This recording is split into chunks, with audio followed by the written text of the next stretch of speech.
Saudações, pessoas maravilhosas, sejam todos bem-vindos aí ao A Paz é o Caminho. E eu vou começar com uma pergunta aqui para vocês. Será que quando a gente fala de paz, de cultura da paz, o meio ambiente é uma coisa importante? Então, para responder essa pergunta, bom, continua aí com a gente que você vai conhecer as respostas.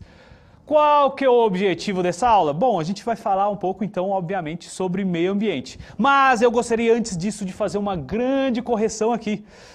Em toda a internet, a frase "não há caminho para a paz é o caminho" é atribuída ao Mahatma Gandhi. Mas o Palas Athena, que é uma instituição que nos auxiliou em algumas das aulas, nos trouxe a informação de que, na verdade, essa frase é do Abraham Johannes Most. E tá aí a fotinha dele para vocês conhecerem quem é.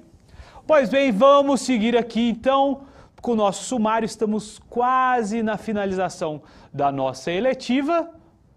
E na aula anterior a gente conversou um pouco sobre os horrores do Holocausto. Pois bem, vamos seguir aqui então.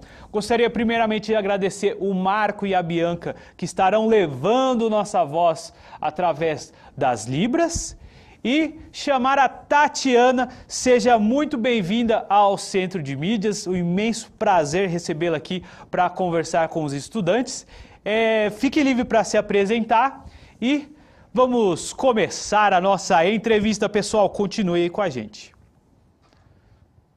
Oi, gente, bom dia. Meu nome é Tatiana, eu tenho 29 anos, eu sou formada em Relações Internacionais, acabei de concluir meu mestrado em Governança Global e Formulação de Políticas Internacionais.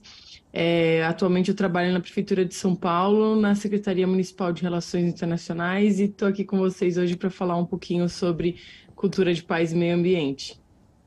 Então, Tatiana, novamente, muito obrigado aí pela sua presença, pela sua participação. Acredito que a gente vai ter um bate-papo brilhante aqui. Então, uma pergunta básica.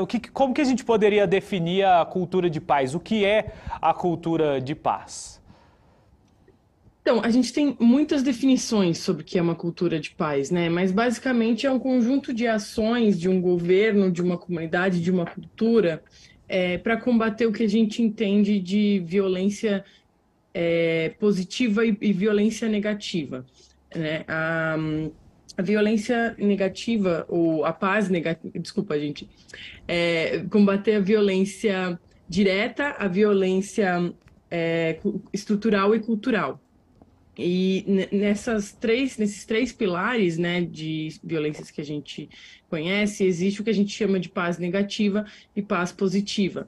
A paz negativa, no caso, seria ações para combater a violência direta, que é o ato físico de guerras ou realmente machucar um adversário ou culturas, enfim. Então, isso a gente chama de violência direta, né? Então, manter a paz, neste caso, ou a paz negativa, seria realmente combater os atos físicos da violência, né? A expressão mais bélica, né? A pontinha do iceberg quando a gente fala sobre a violência, Sim, que realmente sim. é o ato físico da violência, né? E a cultura de paz, ela também, para além de combater esse tipo de violência direta, ela também é um conjunto de ações para combater a violência cultural, a violência estrutural. Quando a gente fala de violência estrutural, a gente está falando de desigualdades, de racismo, de violência de gênero, todos esses tipos de violências que existem na nossa sociedade que a gente não consegue necessariamente enxergar, né? Ela não é um ato físico, ela é uma questão estrutural mesmo da nossa sociedade. Então, quando a gente fala de violência cultural também, quando existe vários tipos de preconceito com culturas diferentes, né, Sim. etnicidades diferentes. Então, a cultura de paz, para além de combater essa violência direta, né, essa questão da violência física, ela é um conjunto de ações, seja por um governo, a uma comunidade internacional, né? A gente vai falar um pouquinho sobre a agenda da ONU dos ODS aí na frente, para combater esses vários tipos de violência, mantendo a paz negativa, que seria, né, essa questão de evitar os conflitos físicos, mas também para construir uma paz positiva, que é o combate a essas violências estruturais, a essas violências culturais, mantendo um conjunto de valores, digamos, universais, para manter realmente essa questão de relação com a alteridade, né, com o outro, com o diferente. Então, a cultura de paz são esses vários conceitos, essas várias junção de políticas públicas, de discursos, né, eh, digamos assim, conversas mesmo para manter Sim, sim. o diálogo aberto sobre o que é violência, sobre o que é paz. Então, acho que tentando dar uma resumida, eu acho que é mais ou menos isso. Sim, dá para ter uma dimensão de que é algo muito mais amplo do que simplesmente falar para as pessoas não briguem, por favor, né? É interessante pensar nessa amplitude e eu acho que essa amplitude acho que fica maior quando a gente pensa na próxima pergunta, que é justamente sobre a importância de preservar o meio ambiente para a cultura de paz. Como que funciona isso?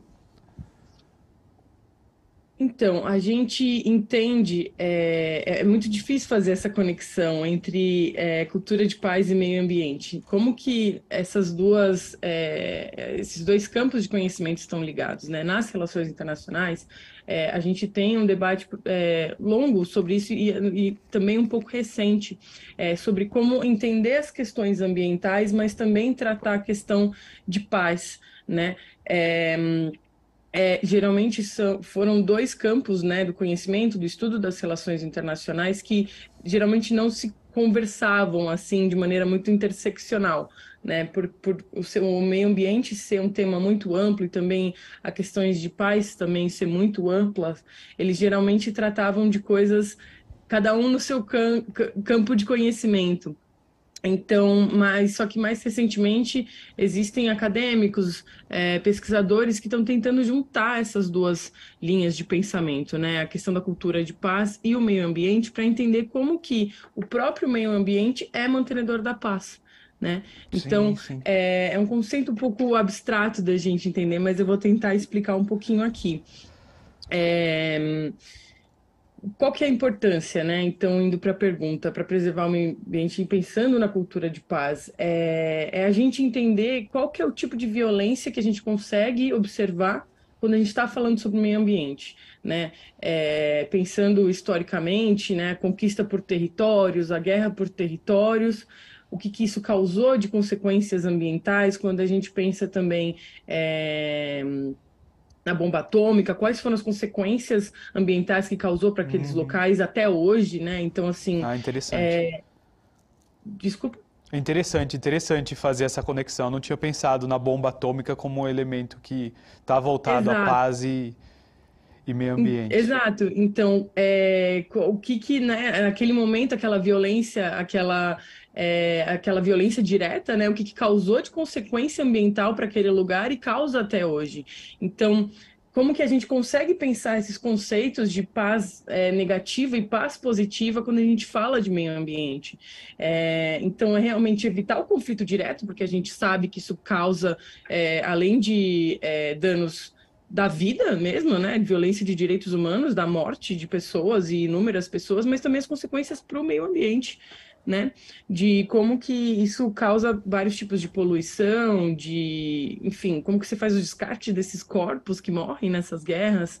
É, mas para além disso também, isso pensando nessa questão da violência direta, né? Mas como que a gente pensa isso na questão da violência estrutural, da violência cultural? Então, é a gente trazer um pouco essa questão de paz, de cultura de paz aqui para o Brasil e pensar na questão das terras indígenas, por exemplo. Né? Como que a gente pensa o nosso modo de produção atual, né? De exportação, de Do da agronegócio, né? Oi? pensando no agronegócio também, né? Isso, Como... no agronegócio. Eu estava buscando aqui o agronegócio, escapou, eu ia falar agroecologia, não tem nada a ver. Que tem a ver, mas pensando no agronegócio, né, na exploração dessas terras, como que foi a aquisição dessas terras, né? Como que foi a violência que os indígenas sofreram e sofrem até hoje, quando são usurpados de suas terras, né? Porque eles também têm um conceito do que eles chamam de uma cosmovisão. A terra não é deles, né? Eles são da terra. Então, Sim, é tentar entender como que a terra, né, o nosso lugar onde a gente vive, ele é mantenedor da paz. Porque quando você respeita o espaço do outro, ou até mesmo o seu espaço, você consegue evitar vários tipos de violência, né? Então, entender como que essas coisas se conectam mesmo para manter essa paz. Então, é, o meio ambiente ele entra nesse quesito por várias questões. Quando a gente fala de conflitos, enfim, que eu já mencionei um pouco sobre conflitos sim. territoriais, como que a gente faz a gestão de recursos hídricos, a questão da Amazônia também, a gente consegue ver vários conflitos com relação à terra, à gestão da terra, né, de quem possui aquelas terras, a limitação ali dos países. Muitos países também que a gente consegue ver, quando a gente vê no mapa, aquelas linhas que delimitam um país ou outro, aquelas definições foram feitas por diferenças geográficas, né? De Sim, sim. rios, montanhas que definem um país ou outro. Então, tudo isso é pensar o meio ambiente quando a gente está falando de território, quando a gente está falando de cultura de paz mesmo. Então, quando a gente fala em preservar o meio ambiente, a gente fala muito disso. A gente tem também, mais recentemente, a partir de 2016, existe um conceito aí na academia que fala sobre paz ecológica, que é como a gente Legal. consegue juntar esses dois conceitos, né, de mantimento da paz, né, da questão de tudo que vem quando a gente fala de paz, de evitar conflitos diretos, né, que seria essa violência direta, violência estrutural, violência cultural, junto com estudos do meio ambiente. Então, é pensar como que a gente consegue construir paz pensando no meio ambiente, né? Pensando nos Sim. respeitos, nessas violências estruturais que essas pessoas que vivem muito da terra sofrem. Né? Então, são conceitos muito interligados e que é um estudo que está crescendo nas relações internacionais. Perfeito. Eu gostei muito da questão que envolve a visão dos povos indígenas, assim, de uma forma geral, o que a terra não é nossa, nós pertencemos à terra. Eu acho que quando a gente fala de povos indígenas, a gente pode abrir o leque e falar sobre outros tipos de povos nativos, ou não necessariamente povos originários, mas pessoas que migraram para alguma região, a gente entra na questão dos refugiados climáticos. Então, é um tema que vem crescendo com o passar do tempo. Percebi que é algo até recente, pelo menos para mim é recente. Mas o que são esses refugiados climáticos e qual que é a relação deles com a cultura de paz? Então, essa relação é muito intrínseca, né? Porque os refugiados climáticos, eles são pessoas que tiveram que sair, deslocar, né, da sua terra natal, de onde eles vivem, por questões climáticas, seja um furacão, um terremoto, o aumento do nível do mar. Então, os refugiados climáticos são essas pessoas que tiveram que se deslocar da sua terra natal, ou de onde eles estavam morando naquele momento, por questões de consequências climáticas. Então, esses são os refugiados climáticos, né? Então, qual que é a relação deles com a cultura da paz? Quando você tem um deslocamento grande de pessoas, você causa essa questão dos conflitos. A gente vê a questão dos refugiados na Europa, é um grande problema de muita imigração, então chega muita gente nova. Qual que é o tipo de contexto que isso acaba dando, qual que as consequências sociopolíticas que tem para Sim, aquela região. A gente teve também um caso dos haitianos em 2010, que teve um terremoto muito forte, causou muita sensibilidade social, né? Porque essas crises, quando acontece esses tipos de desastres, você causa uma sensibilidade social política naquela região que faz com que exista muito aumento de violência, fica uma situação precarizada e que causa vários tipos de violências, né? Porque quando você não tem uma estrutura, quando você tem esses tipos de desastres, eu fico pensando muito naqueles filmes apocalípticos, assim, Sim. ou sei lá, 2012, aquele que acabou o mundo inteiro, ou então mesmo um apocalipse zumbi, assim, o Sim. que causa na sociedade, né, quando você não tem essas estruturas postas. Então, causa realmente essa questão de conflitos, essa questão de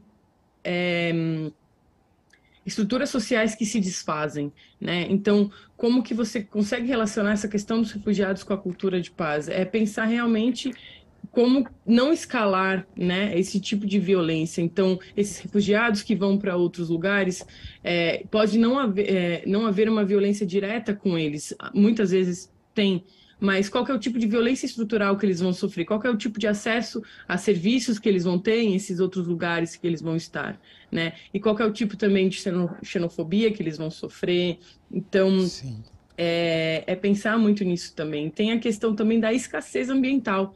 Para além desses refugiados climáticos de desastres ambientais, existe o que a gente chama também de escassez ambiental, num lugar onde as pessoas viviam, mas acaba que os recursos da terra, os recursos da água acabam Sim. ficando escassos por inúmeros motivos. Isso pode ter a ver com intervenção de outros países, ou realmente uma consequência climática mesmo de um processo mais lento, né, que não foi um desastre que chegou e destruiu todas as estruturas daquele lugar, mas aos poucos aquele lugar foi se tornando escasso de recursos ambientais, né, de recursos naturais, e isso causa também uma violência regional, né, uma Sim. instabilidade que ameaça a segurança ao mesmo tempo da comunidade internacional, porque um conflito regional, no mundo que a gente vive hoje, que é um mundo muito interconectado, ele também causa instabilidade internacional. A gente pode ver as guerras que estão acontecendo hoje em dia, a guerra Sim, da sim. Ucrânia e tudo mais. Então, todos esses tipos de conflitos, né, essas questões, elas causam instabilidades Sim. regionais e internacionais. Então, pensar a questão dos refugiados climáticos com a cultura de paz é muito importante regionalmente e também globalmente. Perfeito, acho que deu uma dimensão assim até um pouco cotidiana, né, de como isso pode afetar as pessoas.